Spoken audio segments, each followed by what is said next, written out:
There is a fantastic organization in Baton Rouge that's helping mothers, infants, and families as a whole. A big controversy in New York City mirrors some things happening in the South. And speaking of the South, it's under siege by opioids. A lot to get into. Roll it, Ed.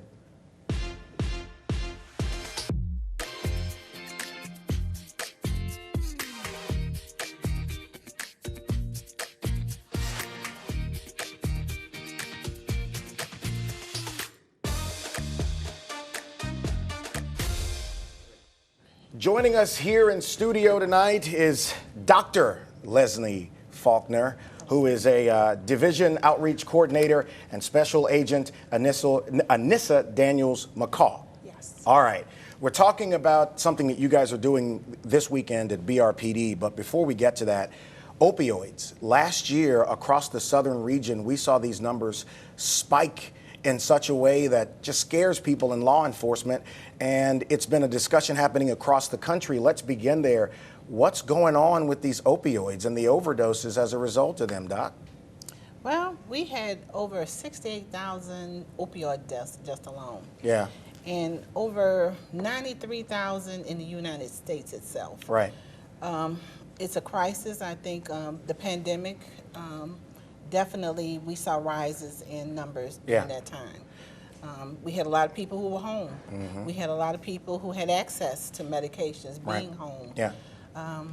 Stress, different other indicators that can promote misuse of drugs. Right. You know, I was in a discussion and involved all of law enforcement a few weeks ago, and the district attorney described it as having a 1.5 year long summer, where you had so many people home without things to do because of the pandemic, and they found their way into trouble. Do you think the spike had more to do with that, or was this a building trend already? I think we were already in a trend. Okay. We were building, but this just made everything just roll over because of that time frame. Yeah. We saw some issues. We had some prescriptive issues and concerns. Yeah. That we were working with in modifying anyway. Mm-hmm. So when this happened, it just made it a double fold. Agent McCaw, you know, Chief Paul talked about this a couple times last year and how it's so aggressive, and the public, most of the people who live around here are oblivious to how bad it is.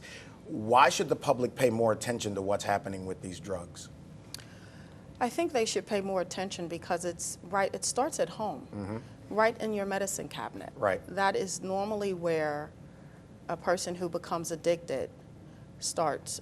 It's right at home in the medicine cabinet. And you know, there are people who've gone out and had knee surgeries, shoulder surgeries, legitimate medical issues that they've gotten taken care of, and then they end up getting something prescribed for the pain and can't get away from it.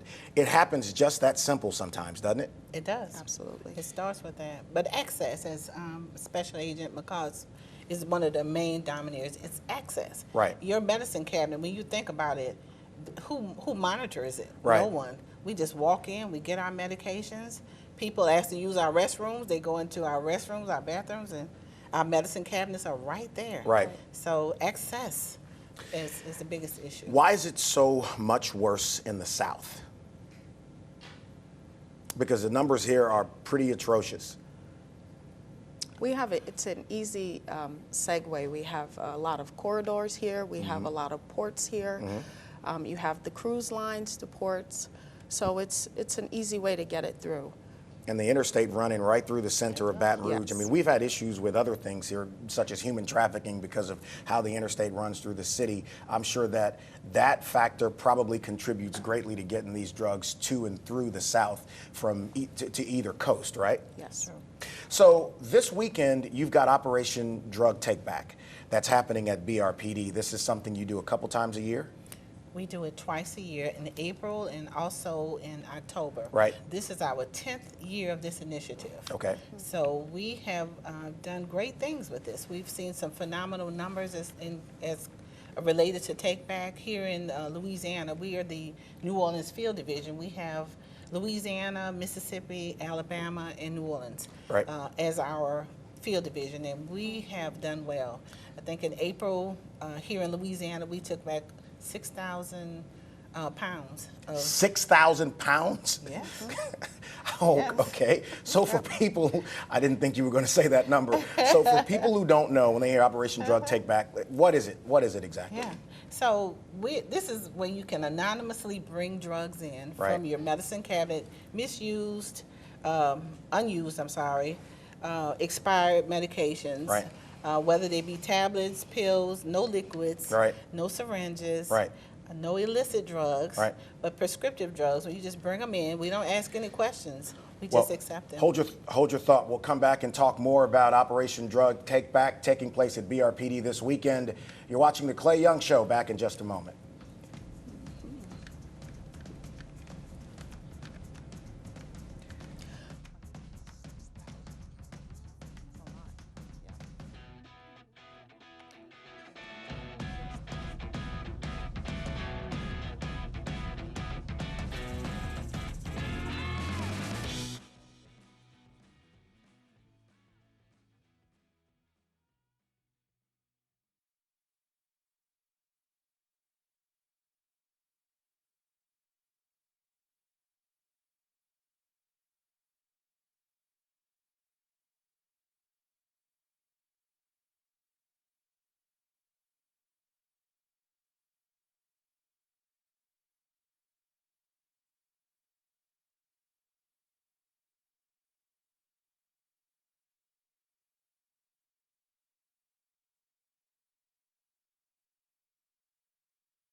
You know, before the show, Dr. Faulkner here was trying to find a way to get her name on the show board behind me here. She thinks I need a co-host really bad, but you're doing a good job. She's here with Special Agent Anessa Daniels-Mccaw talking about Operation Drug Take Back.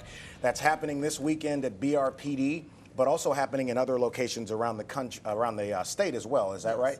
We have those two dates in October as well as in April. Mm-hmm. But you can go to any authorized site year Okay. round. All right. We take drugs. We have a website that you can go to, www.deadiversion.gov. Yeah. And you can put in your zip code, Yep. and it will find a location for you to bring your medications to. So year round. So let's deal with some of the concerns that people might have about this. And I was telling you this during the break. What about people who are worried about having their personal information on a pill bottle? What about that? Special agent. If they want to remove that, they can, but it's not necessary. Okay. Because everything is being incinerated. Right. Once we do the collection, we take it to an off-site and incinerate everything. So none of their personal information will be It's housed. not going to end up on the black web or anything like that. No. And then the other thing is, we were in a meeting earlier this year when we were talking about the one you did in the spring, and one of the big things that you caution people not to do is flush old medicine down the toilet. Right. Talk about that. So that's an environmental hazard. Those medications go into our water supply, and it's just detrimental. So we don't want you to do that. You don't have to do that. If you can't come to the take back, you can also dispose of drugs by putting them in coffee grounds or some type of mixture and put in the sandwich bag or Yeah. something to dispose of it. That way, anyone who's going through your waste or whatever, I don't think They they'll don't go see through it. they Coffee won't go ground, through yeah. all of that. Coffee ground is just one medium. Well, and cat litter, whatever. If people, because like this weekend will be busy because Southern's homecoming is this weekend. So Yes. if people miss Saturday, what can they do? Wait till the next one, or is there something they can do in the interim to get rid of drugs that they may have in their homes? There are a lot of organizations, drugstores, Walgreens, Yeah. CVS, who have permanent drop boxes. Also, police stations Right. have permanent drop boxes. You can just walk in and anonymously drop your drugs in. Right. It's so funny. Now we're learning so much more about the damage to children in homes. You mentioned it in the first segment about people leaving pills that they forgot they had in their medicine cabinet, and a kid getting a hold of it, teens, and then becoming addicted to it. Are there any tips outside of getting rid of the drugs that you would give families watching us tonight about being careful with prescription meds in your home? I would say if you haven't used them, dispose of them. Children are just, and anyone else, I liken them to my grandchildren. If they can find their Christmas toys, they can find your drugs.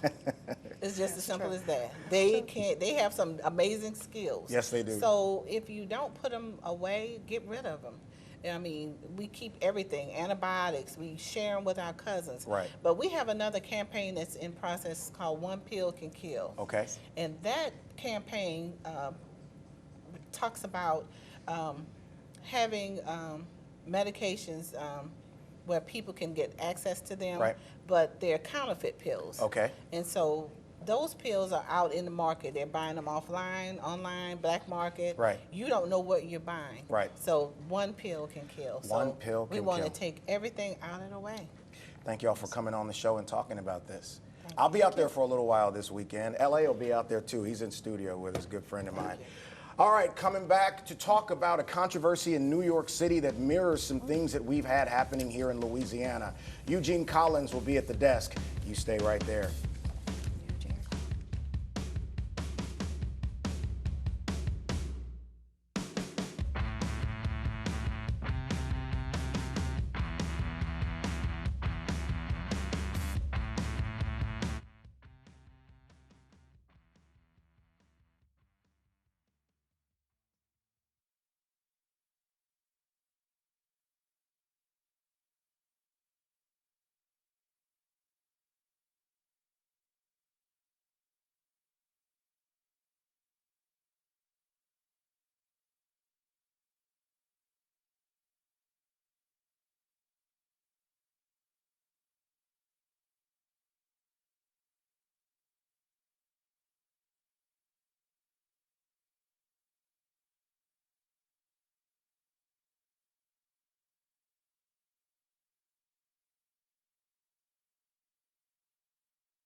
There has been this rigorous debate in New York City over the statue of Thomas Jefferson.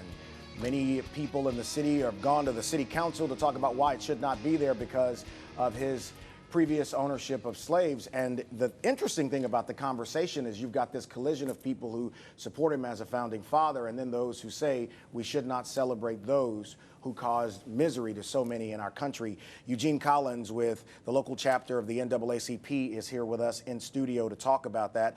Now, we've had that going on across the South for the last half decade, the discussion about statues of Civil War, quote unquote, veterans, heroes, whatever you want to call them. Niles Hamer has been all over dealing with that. And I saw this in New York, and I wanted to have a discussion with you about it. First time on broadcast being able to do that.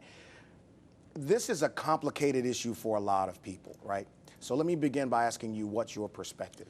So, you know, sometimes the counter argument to this is that, hey, this is to preserve history, right? To preserve culture. Right. But if that's going to be your argument, let's take it from a contextual sense, what it actually is in fact. So we know that some of these statues, especially like the one in Port Allen that we see over there, right? Man, that statue is falling apart. Yeah. With weather and conditions, we talked to somebody that ran a museum, and they said, hey, this statue might survive another 40 or 50 years before it just falls down. Falls over. Yeah. So if the argument is really about preserving history, these things belong in a museum. Right. Because eventually time will take them down, even if we can't, right? So that can be your argument. So in my opinion, when you say you want to keep a statue up there, you know, one, it's not even technically the best place for it to be. That's you wanting to preserve the thought of what slavery was. When I say what slavery was, that culture still very much exists to this day, even though we don't have people in bondage. Racism, systemic racism, is still very prevalent, and these statues represent that time period, that old glory, and some people still revel in that. Why is it so difficult for us as a society to have real conversations both about the past and about what's happening now, especially if we are interested in solutions and making things better? Why is the discussion so hard to have? So the first aspect of it is this is a tough conversation to have. Yeah. When you sit down and talk about race, you know, it's even a tough conversation to have amongst all black people. Right. That might be family, right? Right. It's a tough conversation to have. And then the other adage is that most people don't read. So they truly don't understand those time periods. They truly don't understand what went on in those time periods, and people don't want to feel like they don't know something, or that they may lack some knowledge when it comes to a particular topic. So rather than have the conversation, we'll just say, well, we don't want to hear about that. That was a long time ago. When you look at the time frame of how long slavery was ago, we're talking about 170 years. It's like, 270, 80-year-old people, right? So when you look at that, slavery in the course of history was not that long ago. Right. Just a few generations. I remember I posted something yesterday. Dr. Dorothy Cotton was someone I had the opportunity to meet almost 10 years ago at an event that had every HBCU student government president there. And I was on a panel discussion with her, and she passed away, and she told stories. And she had this value for history, both the good and the bad. And she told the young people about the perspective of appreciating the past for clarity in the future. I do believe that this country has more about it that's right than wrong. And there are opportunities here. But there are so many things that we have to fix. And it starts with us having an appreciation for how we got here. Yeah. So for those who would look at you and say, man, that's the past, let it go, get over it, move on, what would you say? You hadn't walked in my shoes. And when I say walk in my shoes, because in 2021, when you talk about racism, you also got to talk about elitism.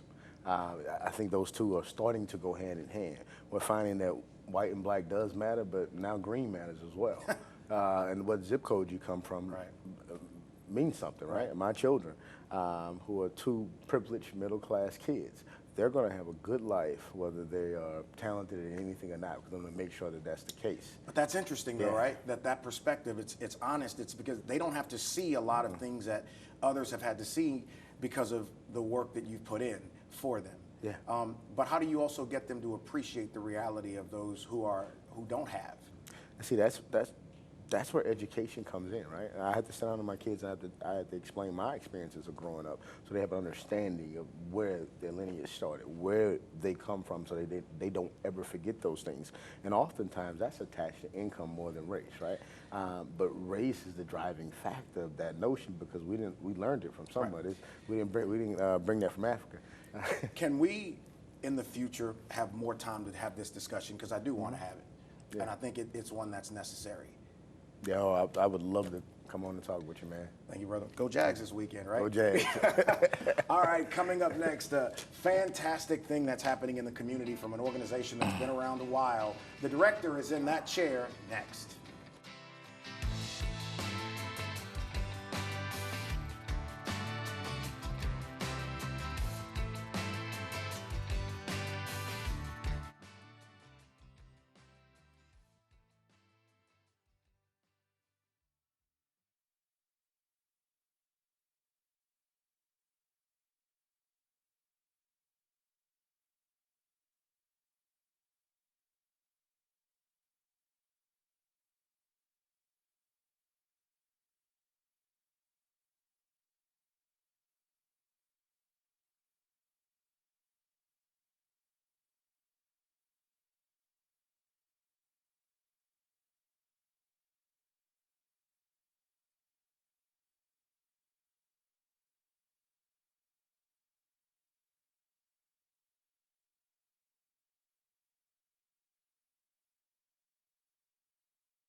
Dena Christy runs Family Road of Greater Baton Rouge, a phenomenal organization that is so multifaceted, from educating mothers and fathers about becoming parents to a program that specifically deals with fatherhood that is so amazing. And Dena, I'm glad to have you on the show. I want to begin by asking you, what is Family Road of Greater Baton Rouge? Well, Family Road of Greater Baton Rouge, first of all, is a nonprofit organization. We've been in the community for over 20 years.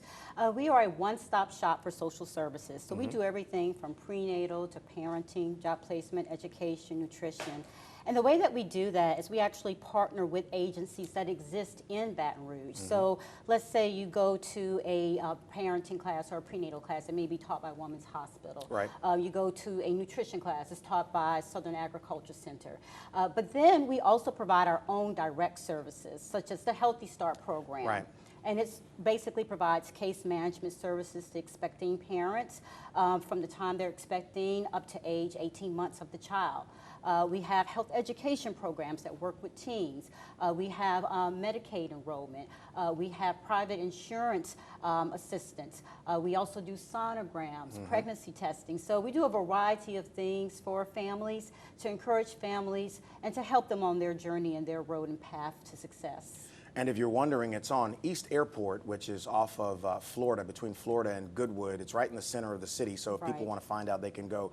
And I just want to do a quick drive-by on one thing. I talked about the Fatherhood program, dedicated dads. Tell me a little bit about that. Well, that program works with fathers, either fathers who are currently expecting or fathers who have children, really to encourage them and to provide them resources and services, everything from one-on-one counseling to programs about being a father, how difficult it is to be a father, and then working with fathers who may be behind on arrears and helping them make sure that they have a great relationship with their child, they have a working relationship with their partner, and they're able to move forward in that relationship, understanding that it's not just about money, it's about that relationship. I think it's so important that you don't leave the dads out, because so many Right. programs don't put the same value on fathers being in their children's lives as well. Infant mortality awareness, it's something that it's very important to you and your organization. Y'all had an event recently about that. Let's talk about where that is as a problem and what people need to know about it.